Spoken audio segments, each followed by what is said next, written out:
Hi everyone, I'm going to walk you through the poem Lucinda Matlock, just in case you need some help with it. This poem is part of a larger piece by Edgar Lee Masters called Spoon River Anthology. And most of the poems in the book are what we call epitaphs. Okay, they would be about people who have passed away. So, the speaker of this poem is a woman named Lucinda Matlock, and this is her story, but she's telling it from the grave. So, we're going to write speaker here. Okay? So, let's just read through it. I went to the dances at Chandlerville and played Snap Out at Winchester. One time, we changed partners, driving home in the moonlight of middle June, and then I found Davis. We were married and lived together for 70 years, enjoying, working, raising the 12 children, 8 of whom we lost ere I had reached the age of 60. I spun, I wove, I kept the house, I nursed the sick, I made the garden, and for holiday rambled over the fields where sang the larks, and by Spoon River gathering many a shell and many a flower and medicinal weed, shouting to the wooded hills, singing to the green valleys. At 96 I had lived enough, that is all, and passed to a sweet repose. What is this I hear of sorrow and weariness, anger, discontent, and drooping hopes? Degenerate sons and daughters, life is too strong for you.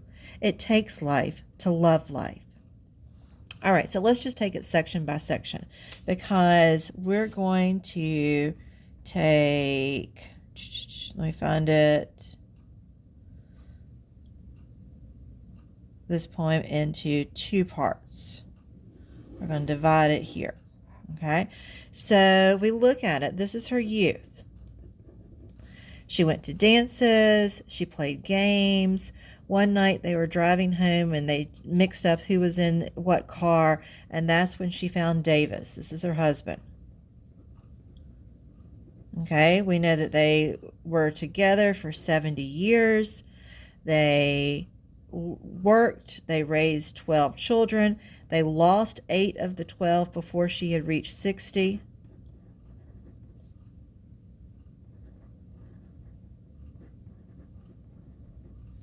She talks about what she did. She spun, she wove, she kept the house, she nursed the sick. So these are parts of life. Things that people do.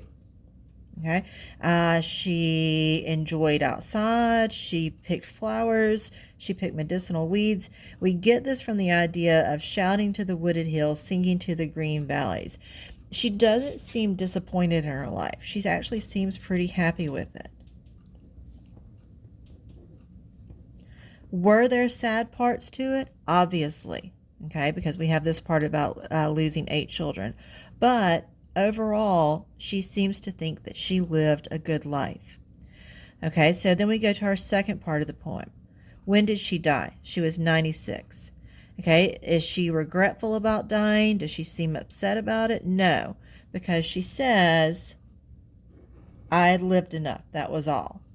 Okay, she died of old age. She passed to a sweet repose. Oops, sorry. This last part here, she's changing her tone.